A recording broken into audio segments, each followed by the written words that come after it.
So in a nutshell, I kind of like covered this in various videos, but in a nutshell, why is it that the U.S. and Israel, they don't want Iran to get their hands on a nuclear weapon? Well, simply put, it makes it easier for them, or at least, on the surface, it does make countries easier to attack countries that don't have nukes, because they don't have something that could just that's a real game changer as far as like a nuclear weapon that could just level damn near everything, right? So Iran doesn't have any nuclear weapons, right? And they want to keep it that way. So whenever you hear them say, well, the reason why we're attacking Iran is so they don't get a nuclear weapon, that is partly true, but the lie lays within the truth. You get that? As ironic and strange as that sounds, it's actually true. They are attacking Iran because they don't want them to get a nuclear weapon. But they don't want them to not, there's a reason they don't want them to get the nuclear weapon. It's not because the lie comes in where they say the reason Iran wants a nuke is because they want to attack America and because they want to attack Israel.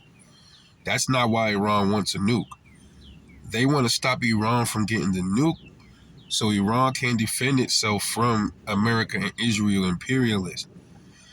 If Iran gets their hands on a nuclear weapon, that's a big deterrent. Countries will think twice about attacking you and trying to destroy you if you have a nuclear weapon. And in order for Israel to complete its land grab from the Middle East, they need to stop Iran, because Iran, they pretty much, it's like almost like the big bro of the Arab nations over there, pretty much, right? So Iran kind of like puts things, it kind of like keeps things almost, I want to say balanced, but it kind of keeps Israel from fully going retard on a lot of the countries that it's already going through stuff with, such as Lebanon, Syria. And if you don't believe me about the land grab, pay attention. Syria, Israel already grabbed pieces of Syria already. Israel grabbed pieces of Lebanon. They're trying to push into Lebanon. They're trying to get rid of everybody in Gaza so they can attach Gaza to Israel. If you look back at the map, you'll see that, look how, like, Gaza was much bigger than what it was. Israel was smaller. And over the years, you see how they slowly pushed the Palestinians closer to the coast, into this little strip of land and into the West Bank. That's what the plan is. The Yinon Project, Greater Israel Project. There's a lot of things going on, Pax Judacia, a lot of stuff. So they have to complete, to complete that, you have to get rid of the biggest pain in the ass over there, which would be Iran. And that's one of the superpowers over there in that area, in that region. So they know that. And I kind of like spoke on this a little bit, but that is why they don't want Iran to get a nuke. It has nothing to do with Iran threatening the United States. It has nothing to do with the threatening Israel to blow them off the face of the earth and all this other stuff. It doesn't. Iran hasn't attacked any country over there in that entire region, but those two countries have attacked Iran though, and they have attacked other countries in the region. So that is the real reason they don't want Iran with a nuke. It's so they can't protect themselves and can't stop them from doing what they're doing right now.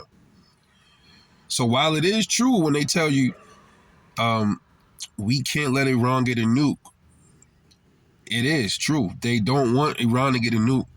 But the reason they're telling you why they don't want Iran with a nuke is a lie. They tell you they don't want Iran to get a nuke because Iran will use it on Israel and try to attack us, our bases, and they don't need nuclear weapons to attack our bases. You just seen that this whole war. Our bases is right there, and they're hitting them without nuclear weapons.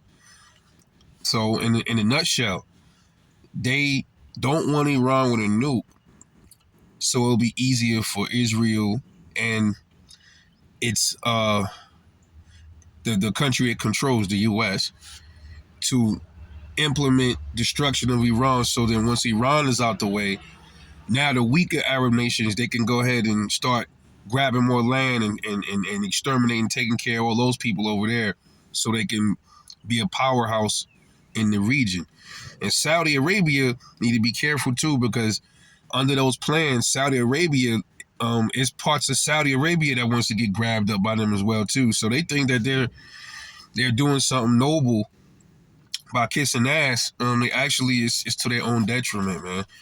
I guess they'll, and the crazy thing is the only country that can help Saudi Arabia over there is pretty much Iran.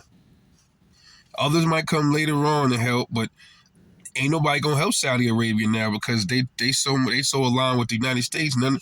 Nobody's gonna look for them to help them, because they allowed the U.S. to attack from their homeland and all that stuff from their. So Iran is just like, you know what, man? They look at Saudi Arabia and some of them other countries as sellouts. So they're on their own, man.